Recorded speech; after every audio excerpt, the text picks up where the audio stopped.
Olá, pessoal, tudo bem com vocês? Minhas saudações e cumprimentos a todos e todas que estão acompanhando aqui o canal.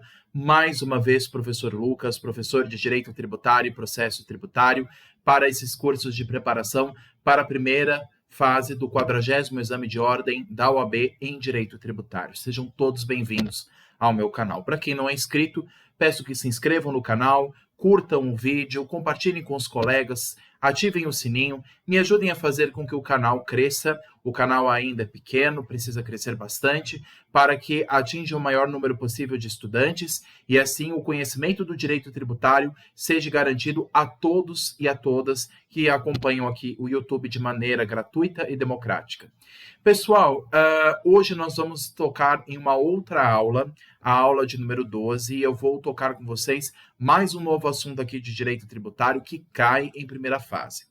Pessoal, vocês separaram que eu formatei a filmagem hoje. Hoje eu não estou no estúdio de gravação, como eu geralmente faço, né? Com a gravação aquela gravação usando PowerPoint. Aliás, eu sempre uso PowerPoint, mas eu geralmente uso o DataShow para fazer a gravação. Mas eu acho que dessa forma que eu estou gravando aqui com o computador, agora aparece a minha imagem, eu acho que vai ficar melhor. Por isso que eu também preciso do feedback de vocês, pessoal, porque eu estou ainda adaptando algumas filmagens aqui no canal. Se vocês acharem melhor essa filmagem que eu estou fazendo hoje em comparação às aulas anteriores, por favor, me avisem. Ou se vocês preferirem a formatação antiga que eu já estava fazendo aqui no canal, me avisem. Eu estou usando um outro sistema agora de gravação, que é o OBS. Não sei se vocês conhecem, um sistema que chama OBS Studio. Ele, pelo visto, é um dispositivo bem moderno, tem várias modalidades de gravação, de imagens, de filtro de imagens. Então, eu estou tentando adaptar a filmagem para que a aula seja o mais didático possível, para que o conteúdo seja da melhor forma absorvido por todos e todas aqui do canal, tá bom? Deixa eu tentar só aproximar aqui um pouco de luz, porque eu acho que a minha imagem está um pouco escura aqui, né? Vamos lá, então, pessoal. Hoje nós vamos tocar um outro assunto para que a gente possa prosseguir no estudo das espécies tributárias mais à frente, quando a gente for estudar com calma os tipos de impostos, por exemplo, que nós temos no ordenamento jurídico tributário, tudo bem? Aqui está aparecendo a minha imagem, pessoal, mas eu vou passar também o PowerPoint e vou revezando a minha imagem com o PowerPoint para que assim a gente consiga dialogar ao longo da aula, tudo bem? Vamos lá então, pessoal. Eu vou aqui abrir o meu PowerPoint. Eu vou colocar aqui na cena de número 1, que eu estou ainda me adaptando. Isso, consegui aparecer aqui. Agora eu aumentei aqui a tela do slide. Agora, apertando o número 2, acredito que eu apareço aqui no lado, né? Então, pessoal, hoje nós vamos tratar uma nova aula aqui para a primeira fase desse 40º exame, que vai ser nesse ano de 2024, no mês de março, tá? E hoje o tema que eu vou tratar com vocês, pessoal, será o tema de imunidade tributária e isenção.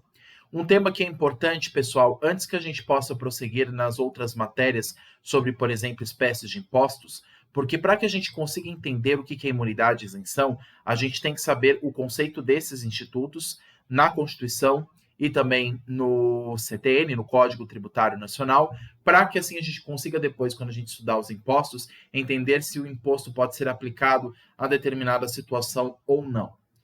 E nós vamos entender quando é que o tributo em geral, mais especificamente o imposto, pode ser cobrado ou não. Será que existem entes que não pagam impostos? Será que existem pessoas físicas ou jurídicas que deixam de pagar os seus respectivos impostos?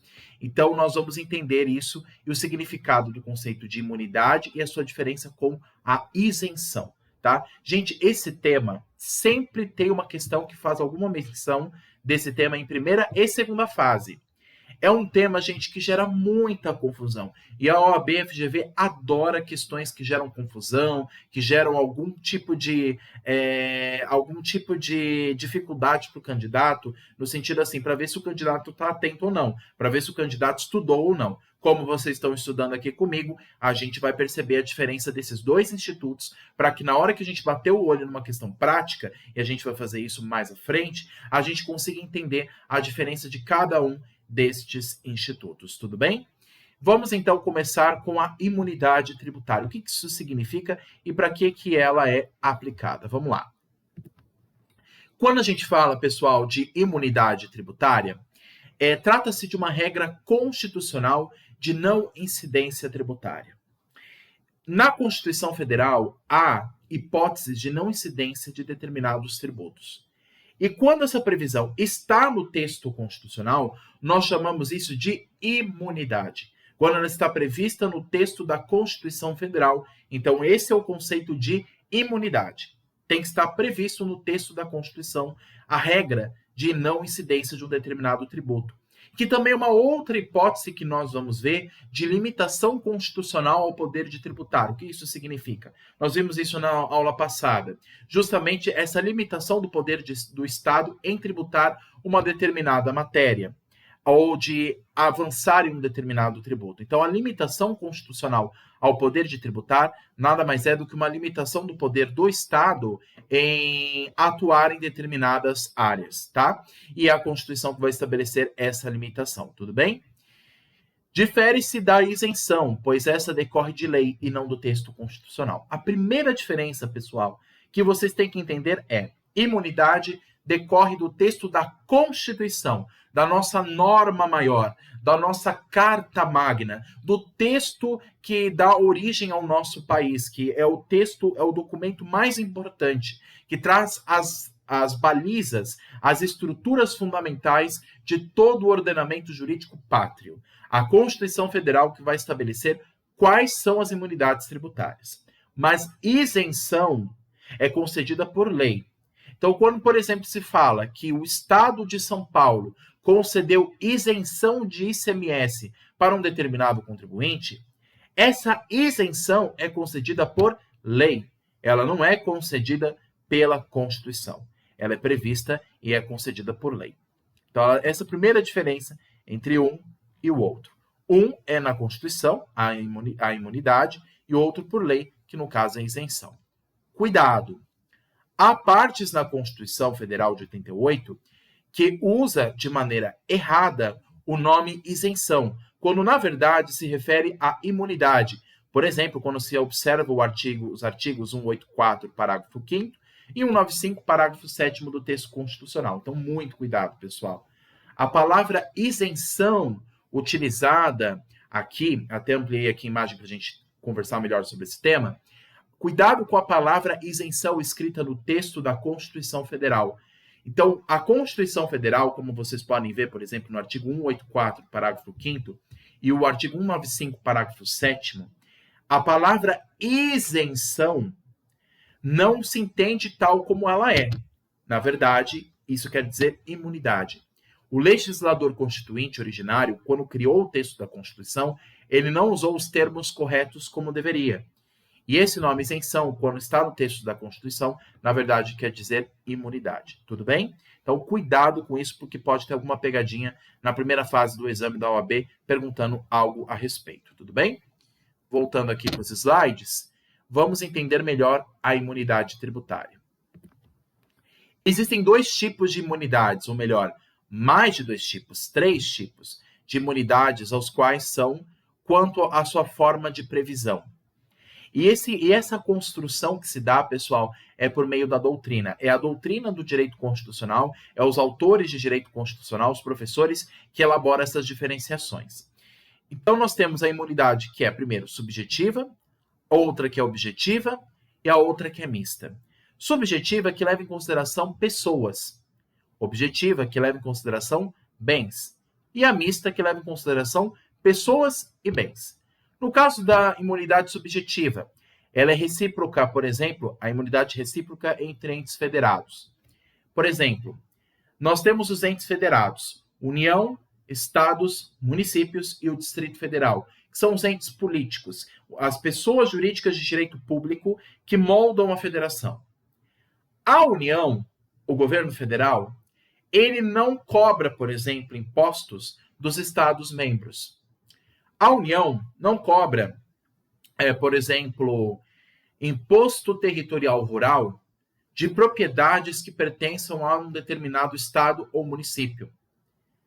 Da mesma forma, Os estados não cobram tributos ou impostos, por exemplo, estaduais de propriedades federais. Por exemplo, o governo do estado de São Paulo não cobra IPVA de veículos federais do governo federal. Assim como a União, ela respeita a imunidade do Estado, o Estado respeita a imunidade da União.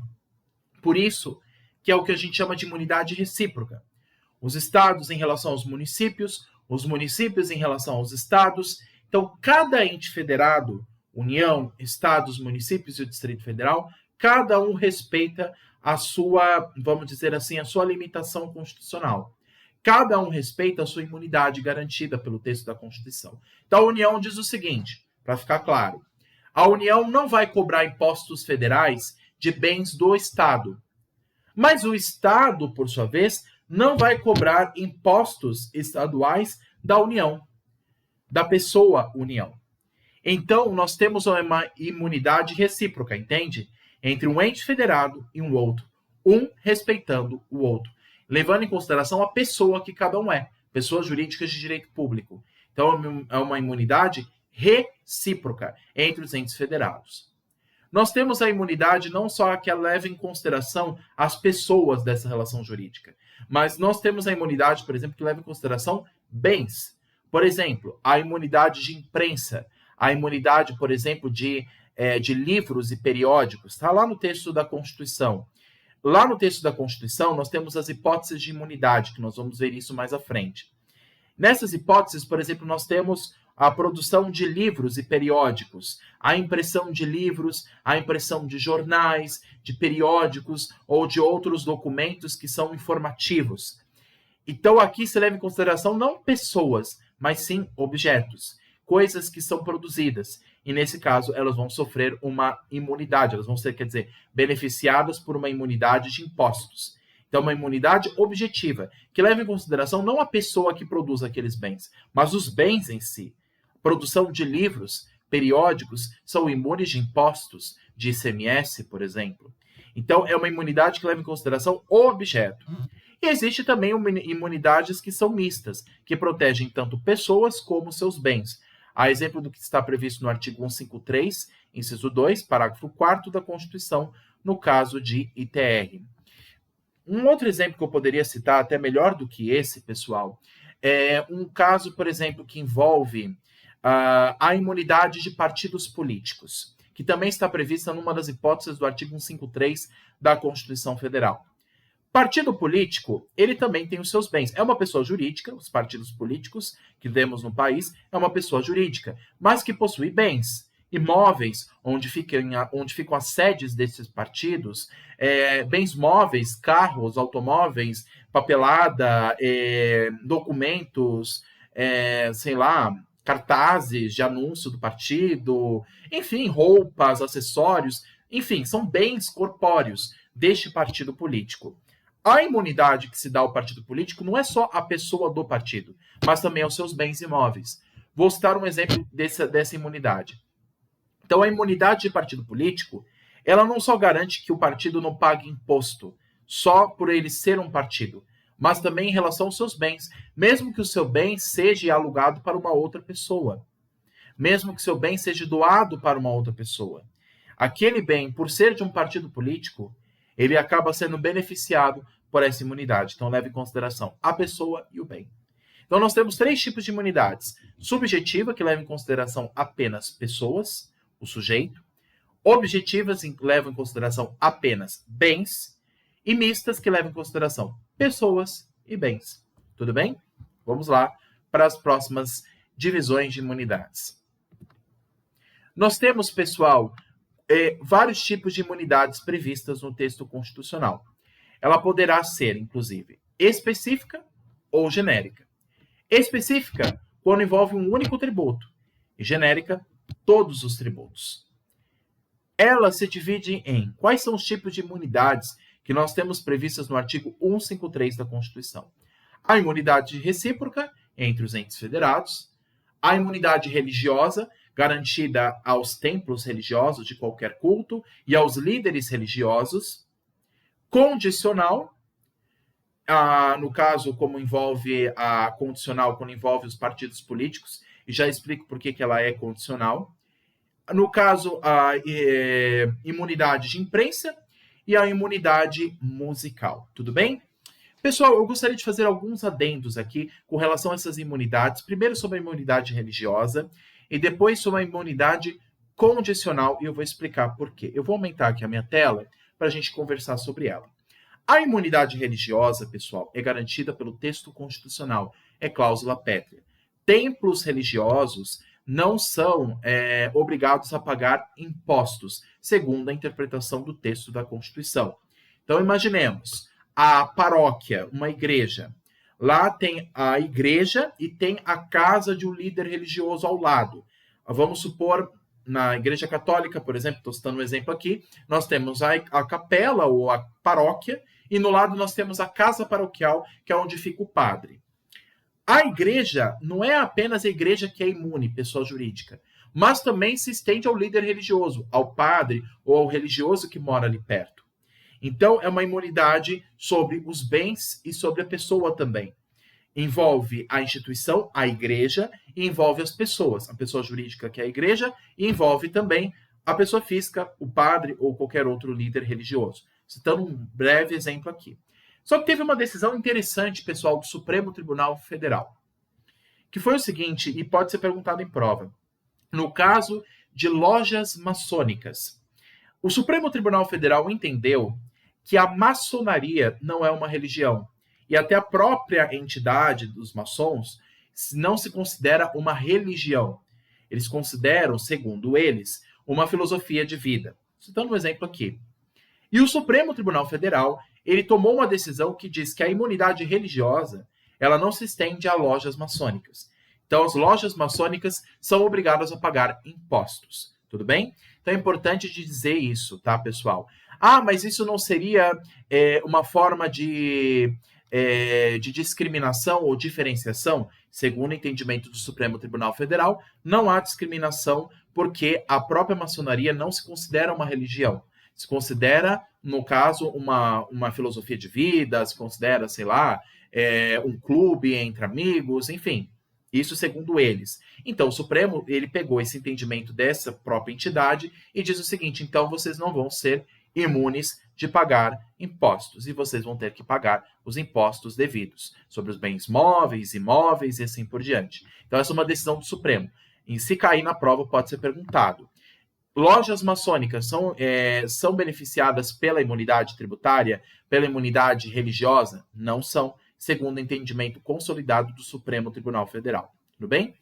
Já a condicional que eu falei para vocês é no caso seguinte, eu falei da imunidade para partidos políticos, e não somente partidos políticos, entidades de associações sem fins lucrativos, por exemplo, entidades educacionais sem fins lucrativos, associações sociais também, que prestam serviços sociais a pessoas carentes, elas também são imunes de pagar impostos, por exemplo. Agora acontece o seguinte, nesse caso, pessoal, essa imunidade só é garantida se os seus bens, móveis ou imóveis, não forem destinados a algo que não seja além das suas funções primárias. Como assim, professor? Vou citar um exemplo. Vamos imaginar que um partido político, ABC, um partido X. Esse partido vai usar o seu bem imóvel não para suas atividades próprias de um partido. Ele vai usar o seu bem imóvel para alugar para ser um salão de festa. Então, o partido XYZ, ou o partido ABC, resolveu usar o seu bem imóvel para alugar para, sei lá, um salão de festa, para ganhar um dinheiro, para arrecadar para o partido. Essa imunidade é garantida nesse caso? Não. Por quê? Porque o imóvel que está sendo utilizado está desviando da sua finalidade fim. O imóvel não está sendo utilizado para fins do partido. Está sendo utilizado, mesmo que esteja arrecadando para o partido algum dinheiro, mas ele está sendo utilizado para outros fins, para festa, para moradia, enfim. Então, o imóvel não está sendo usado para a sua atividade fim. Da mesma forma, vamos supor que uma entidade sem fins lucrativos, uma entidade de educação, queira utilizar os seus bens imóveis para também fazer eventos. Como o bem imóvel ali não está sendo utilizado para a sua finalidade fim, que é a finalidade educacional, no caso, ele está havendo, portanto, um desvio de finalidade. E se é um desvio de finalidade, a imunidade, nesse caso, não é garantida. Por isso que ela é uma imunidade condicional. Como eu disse aqui, inclusive, desculpa, pessoal, apertei o botão errado. Como, inclusive, disse aqui o item 2, item 3, que é condicional. Ela é condicionada a alguma coisa. Então, se não atender o requisito estabelecido pela Constituição, se não atender esse requisito de perseguir a finalidade fim, então, nesse caso, a imunidade não será garantida. Ela só vai ser garantida se houver o respeito ao que já foi determinado, tudo bem? Então, o imóvel de um partido político não pode ser utilizado para outra coisa que não seja para as suas atividades de partido político. Se desviar desse assunto, se desviar dessa finalidade, então vai ter que pagar imposto. Tudo bem? Então ela é condicional. Aí nós temos a liberdade de imprensa e a liberdade musical, que se aplica, por exemplo, à produção de músicas em território nacional ou produzida por artistas brasileiros no exterior. Tudo bem? Vamos lá, pessoal. A imunidade recíproca, como eu falei para vocês, está prevista no artigo 150, inciso 6A da Constituição. Não apenas se aplica aos entes federativos, mas também às autarquias e fundações públicas, no que tange às suas finalidades essenciais, assim também como às empresas públicas e às sociedades de economia mista, segundo o entendimento do Supremo Tribunal Federal. Cuidado, essas empresas públicas e sociedades de economia mista somente são imunes se prestadoras de serviços públicos. Pessoal, o Supremo Tribunal Federal entendeu que não se aplica apenas essa imunidade aos entes políticos, União, Estados, municípios e o Distrito Federal, mas também aos entes da administração pública indireta. O pessoal que está estudando direito administrativo para a OAB vai lembrar que nós temos a administração pública direta, formada por União, Estados, municípios e o Distrito Federal, e a administração pública indireta, formada por outros entes, como as fundações públicas, exemplo da FUNAI, Fundação Nacional do Índio, ou das autarquias públicas, exemplo, a USP, Universidade de São Paulo, é uma autarquia pública destinada ao fim de educação. Nós temos a Sociedade de Economia Mista, exemplo do Banco do Brasil, e nós temos as empresas públicas, exemplo do Correios. Então, nós temos entidades que se encaixam em cada um desses conceitos. E para elas, mesmo que elas não sejam propriamente um ente estatal, por elas serem de direito público, elas são também beneficiadas por essa imunidade. Mas cuidado, para as empresas públicas e sociedades de economia mista, a exemplo também, empresa pública, Caixa Econômica Federal, Sociedade de Economia Mista, Banco do Brasil, né, como se tem, somente são imunes se prestadoras de serviços públicos. Se prestarem serviços na área privada, na área do direito civil, na área econômica, na área financeira, aí essa imunidade não é garantida. É apenas para as atividades que envolvem interesse público. Tudo bem?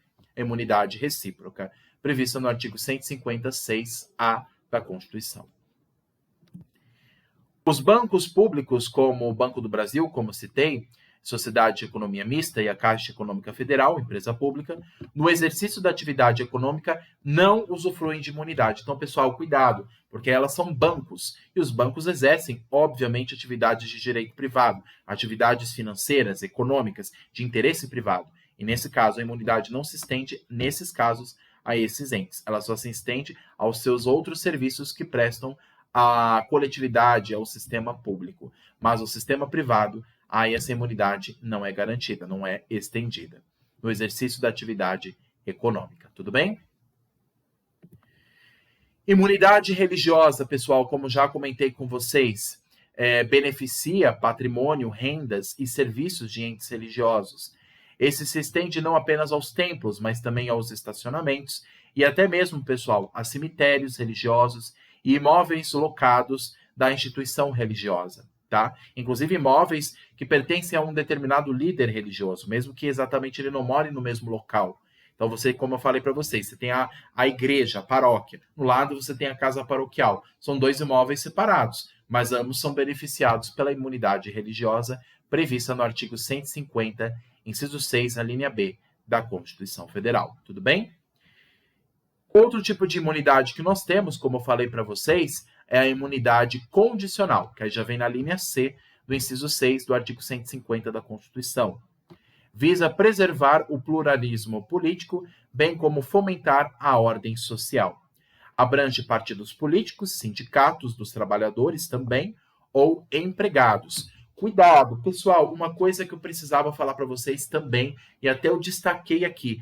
Pessoal, muito cuidado, que eu já vi mais de uma vez em primeira fase perguntar sobre isso. Eu vou até estender aqui a minha tela para que a gente consiga conversar melhor. Pessoal, muito cuidado com uma coisa. Imunidade condicional se aplica a sindicatos que representam categorias dos trabalhadores. Mas os sindicatos patronais, ou seja, que representam os empregadores, os empresários, eles não têm imunidade. Então, a imunidade garantida aos sindicatos, que são órgãos de representação coletiva no âmbito do direito do trabalho, só se estende no âmbito dos trabalhadores, no âmbito daqueles que trabalham sem ter o seu próprio negócio, né? Trabalham para empresas públicas ou privadas.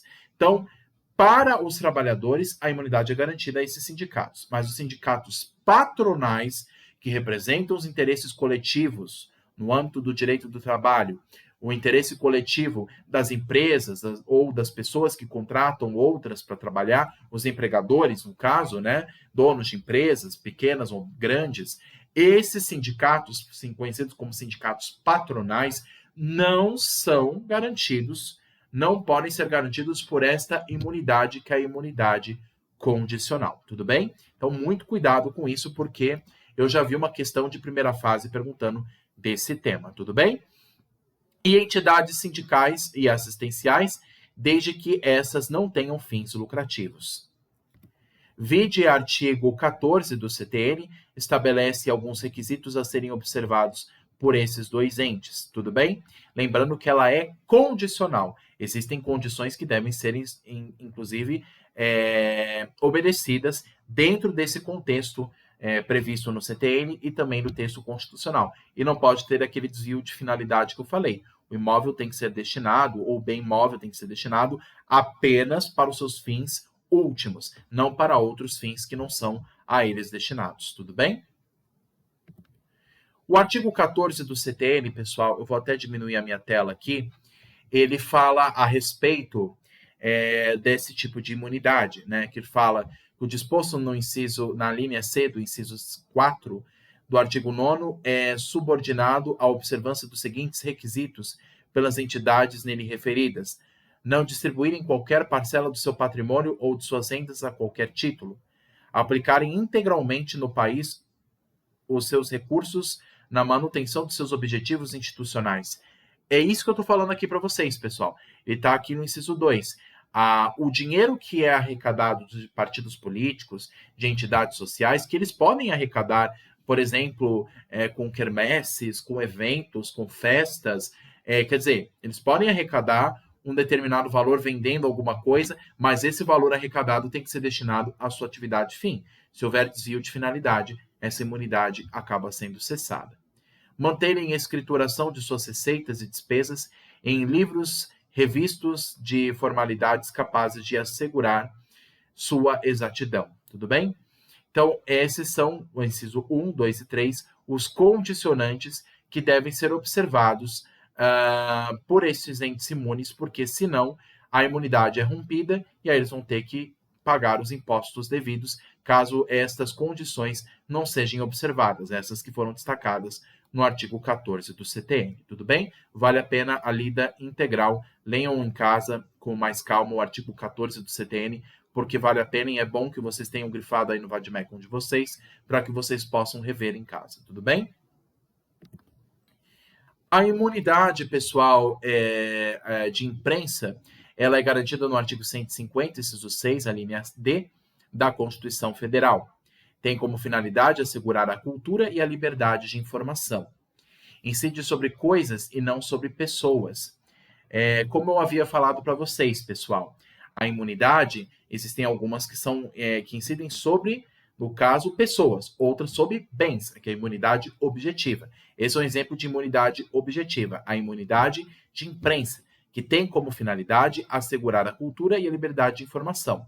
E ela incide sobre bens, no caso, como vocês podem ver aqui, eu até destaquei aqui no slide, incide sobre, no caso, livros e periódicos, né?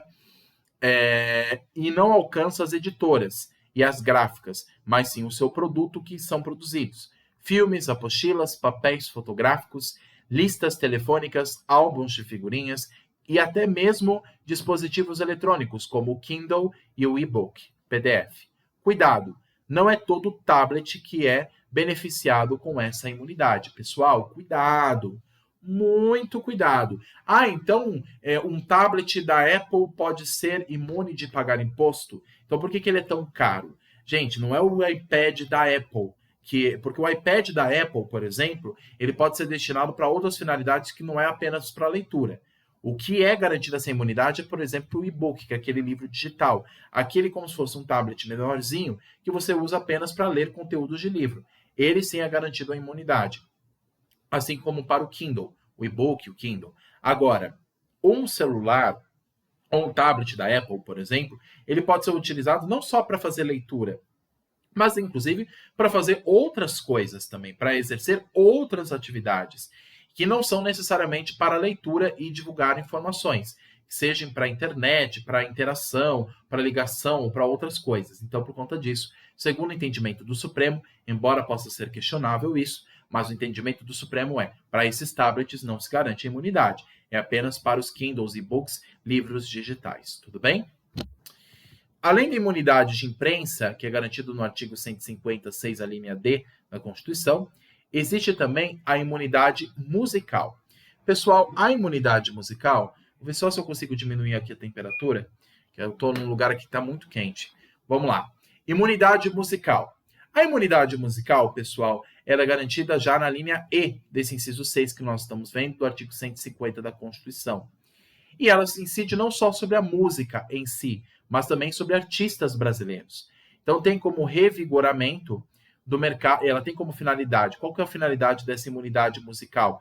Da música não se incidir sobre a produção de música, não se incidir tributo. Tem como revigoramento do mercado fonográfico, proteção à cultura e combater a pirataria também. Incentiva a indústria musical e artística produzida nacionalmente. Cuidado, a etapa de replicação do conteúdo não é beneficiada pela imunidade. A imunidade, pessoal, só é garantida na hora da produção do conteúdo, mas replicar esse conteúdo para outros iguais para ser revendido no mercado, a imunidade não é garantida. Ela só é garantida na primeira etapa de produção da música, assim como também para os artistas que a produzem, se são artistas brasileiros, mesmo que gravem no exterior a música. Então vamos supor um show da Ivete Sangalo lá em Nova York, na Times Square. A música que foi gravada lá não vai sofrer incidência de um determinado tributo do Brasil, ainda mais porque foi produzido por artista brasileiro que está em território estrangeiro. Então aquele clipe que ela gravou lá em Nova York não vai incidir sobre ele na etapa de produção da filmagem, não vai incidir sobre ele nenhum imposto. É imunidade musical, tudo bem? O que agora é isenção? Nós vimos tipos de imunidades, que é garantida pelo texto da Constituição. Mas o que é isenção tributária, pessoal? Isenção, nós vimos que a isenção ela é garantida por lei. É a lei que garante a isenção tributária. E quem garante essa isenção é apenas o ente competente. Se nós estamos falando de uma isenção de impostos federais, quem que pode conceder? Apenas a União. Agora, se estamos falando de uma isenção de impostos estaduais, quem é que pode conceder? Apenas o Estado. Se estamos falando de isenção de impostos municipais, apenas quem concede é o município, assim por diante. A isenção só é concedida por lei pelo ente competente, que tem o poder de instituir aquele tributo ou não, e garantir, portanto, a isenção, esse benefício que é garantido e instituído por lei. Tudo bem? Vamos lá, pessoal, entender o que é esse instituto. Trata-se de uma dispensa legal do pagamento do tributo. Então, um determinado ente, quando é considerado isento, você está isento de pagar um determinado tributo.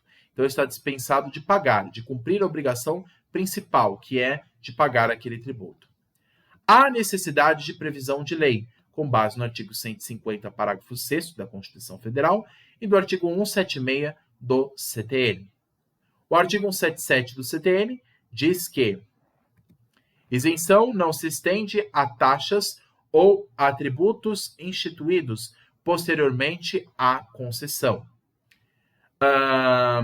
E a classificação sobre os tipos de isenção tributárias existentes no direito tributário. Pessoal, a isenção, pessoal, não é garantida, e é importante que se diga isso.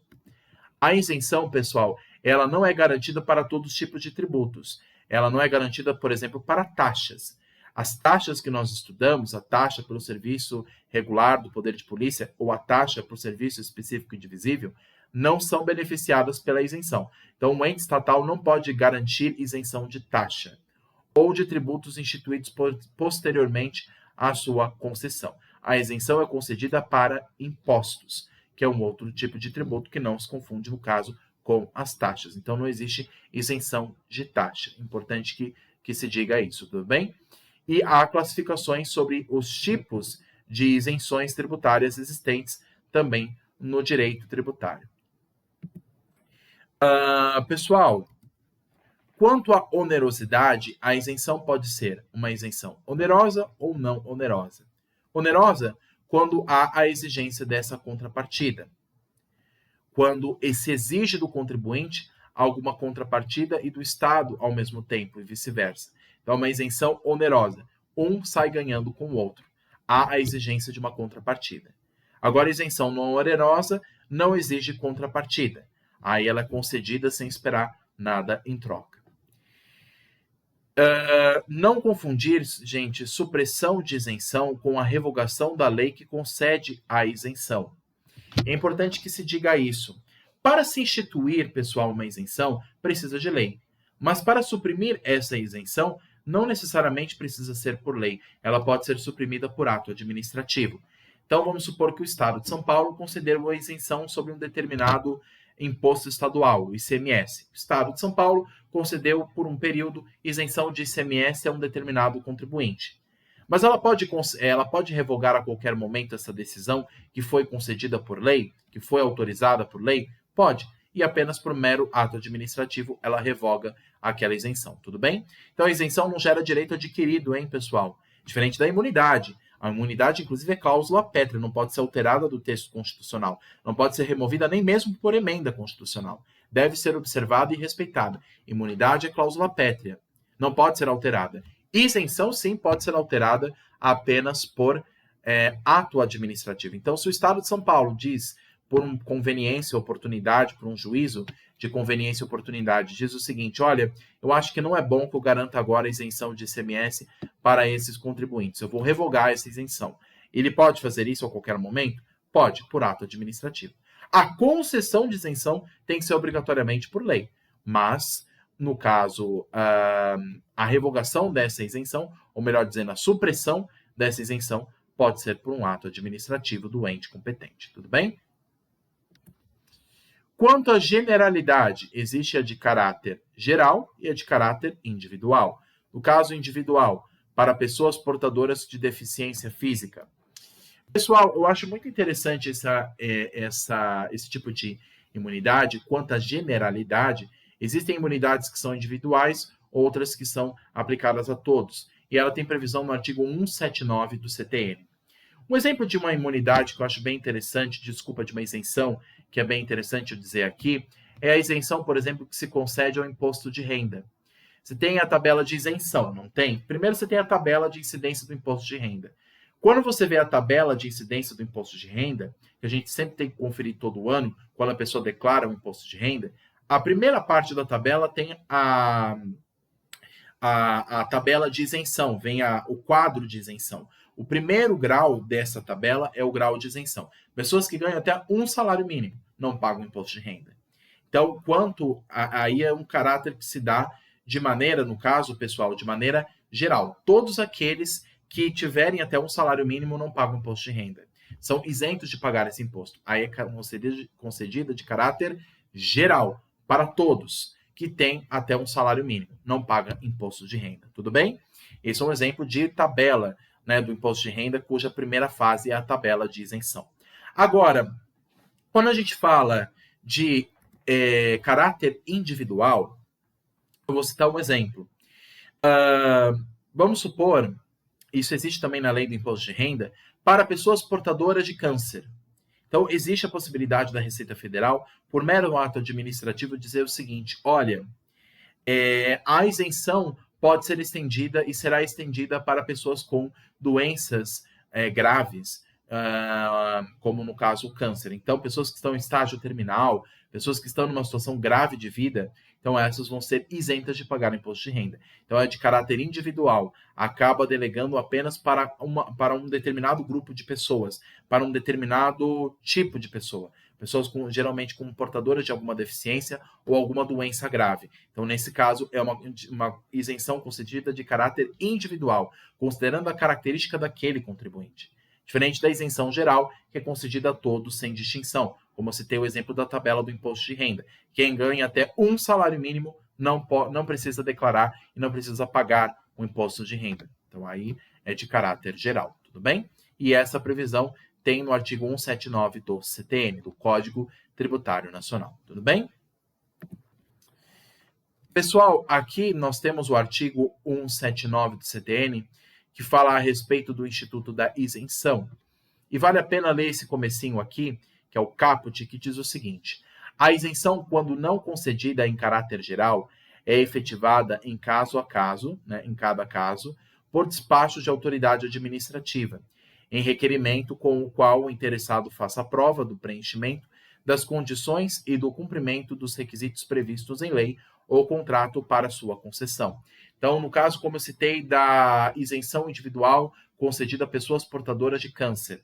Nesse caso, a pessoa tem que apresentar ao fisco, obviamente, uma comprovação, dizendo assim: olha, eu estou em um estágio grave do meu câncer e eu preciso receber esta isenção. Aí você apresenta perante a Receita Federal, que é o órgão competente para fiscalizar o imposto de renda, que é um tributo federal. Então, você apresenta a Receita Federal, a autoridade administrativa, como diz no artigo 179 do CTN, você apresenta à autoridade administrativa os documentos que comprovem que você tem essa doença e os requisitos para que você encaixe nessa hipótese de isenção e aí não precisa pagar o imposto de renda naquele determinado período do ano. Então, é um exemplo que você tem que comprovar a sua situação, a isenção, que é esse benefício que é concedido, tudo bem? E que deve ser, obviamente, comprovado esse requisito para que se conceda esta isenção. Pessoal, eu vou tirar até aqui a minha tela, que eu acho que vai ficar muito grande aqui e eu vou basicamente confundir vocês. Tem 3 institutos que então se diferenciam uns do outro: imunidade, isenção e alíquota zero. Cuidado, hein, pessoal? Tem algumas questões que também perguntam sobre esse instituto da alíquota zero. Mas uma coisa é imunidade, outra coisa é isenção, outra coisa é alíquota zero. Por isso que aqui, pessoal, eu dividi em 3 grandes blocos, porque eles podem perguntar alguma questão para embaralhar os conceitos de imunidade, isenção ou alíquota zero, falando que é a mesma coisa e não é. Então, cuidado, como eu falei para vocês, a banca OAB FGV adora pegadinha, adora perguntar questão para confundir o candidato. Então, cuidado com isso. A imunidade, como nós vimos, é uma regra de não incidência prevista na Constituição Federal. Aqui não há fato gerador, nem obrigação e crédito tributário. Então, aqui nem começou o tributo, no caso de uma imunidade. E o nome utilizado de isenção pela Constituição Federal, como, por exemplo, se prevê no artigo 184, parágrafo 5º, e 195, parágrafo 7º da Constituição, foi utilizado de maneira errada. O nome isenção, utilizado nesses artigos da Constituição Federal, quer dizer, na verdade, imunidade. Agora, isenção propriamente dita, o que é? É uma regra prevista em lei, que dispensa o pagamento do tributo. Hipótese de exclusão do crédito tributário. Nós vamos ver isso mais à frente quando nós estudarmos sobre as hipóteses de extinção ou hipóteses de suspensão do crédito tributário. Aí a isenção é uma hipótese de exclusão, respectivamente, desse tributo, do crédito tributário. Mas ele não impede o seu lançamento, não impede a sua constituição, não impede a sua cobrança. Ele apenas, não impede a sua instituição como tributo.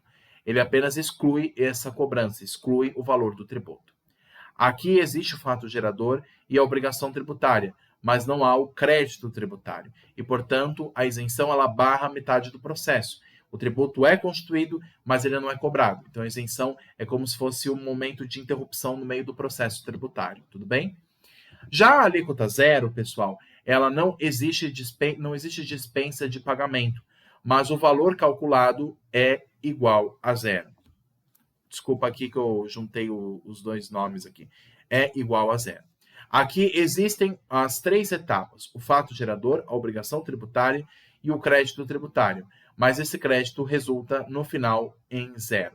Então, aqui na alíquota zero, pessoal, todas as etapas ocorrem: a ocorrência do fato gerador, a criação de uma obrigação tributária e a constituição desse crédito tributário. Mas uma vez constituído esse crédito, desse valor a ser pago em sede de tributo, resulta no final no valor zero. Então, no final, a pessoa não vai pagar nada, porque o resultado desse valor nada mais deu do que zero. Por isso que é alíquota zero.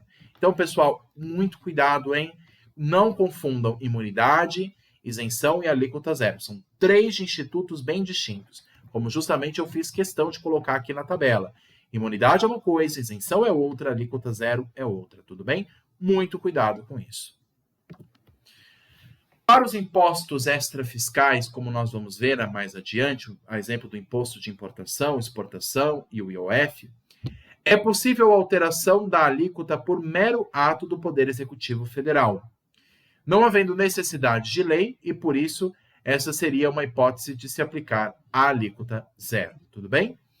Então, há a possibilidade de se aplicar a alíquota zero a esses impostos que são extrafiscais, justamente para facilitar a vida econômica do contribuinte. Aí, no final, mesmo que o tributo seja instituído, se o valor no final dá zero, ele não precisa arcar com as custas do tributo, tudo bem?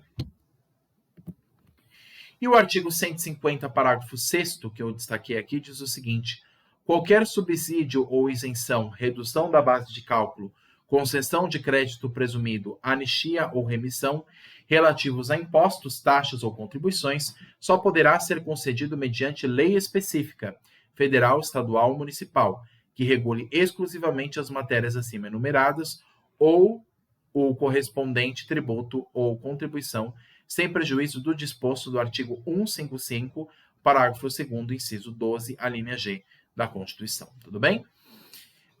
Vale a pena vocês darem uma olhada e grifem, pessoal, justamente isso, para vocês terem claro a diferença de um instituto para o outro. Inclusive, mais à frente, a gente vai estudar, inclusive, a diferença entre isenção e anistia, que não são a mesma coisa. Então, uma coisa é imunidade, outra coisa é isenção, outra coisa é a alíquota zero. É importante ter na cabeça a diferenciação desses 3 conceitos, para que quando cair na prova e ser perguntado isso em uma questão de primeira fase, a gente consiga saber. Pera lá, isso aqui é imunidade. Não, isso daqui é isenção. Isso é concedido pela Constituição. Não, o outro é concedido por lei. E assim por diante. É sempre importante ter em mente essa diferenciação, esses conceitos de imunidade, isenção e alíquota zero, tá bom? Pessoal, a aula de hoje foi uma aula breve, mas eu pretendo aprofundar outros temas mais adiante aqui no canal. E haverão, inclusive, outras novidades que eu vou postar aqui no canal com calma para a gente conversar a respeito, tudo bem? Pessoal, muito obrigado por tudo. Obrigado pela atenção de todos. Fico à disposição no que for necessário. Se tiverem dúvidas, pessoal, por favor, me avisem. Me mandem mensagem, que aí eu vou respondendo vocês, tudo bem? Inclusive por e-mail, se vocês quiserem.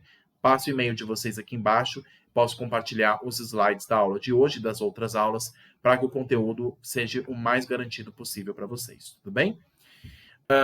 Pessoal, eu vou tirar aqui da minha tela, aqui de computador. Aqui está o meu slide de PowerPoint. Quem quiser o slide dessa aula, é só avisar, tudo bem? Pessoal, vou então parar aqui a gravação. E se tiverem dúvidas, por favor, me mandem. Bons estudos a todos, pessoal. Vou tirar aqui do PowerPoint. E se tiverem outras dúvidas, por favor, deixem nos comentários que eu vou respondendo vocês. E compartilhe não só o conteúdo da aula de hoje, mas também os das outras aulas anteriores, tá bom? É isso, pessoal. Voltando aqui. Muito obrigado a todos pela atenção, pelos estudos. Se dediquem, pessoal, estudem todos os dias e estarei à disposição no que for necessário. Um abraço e até a próxima. Tchau, tchau.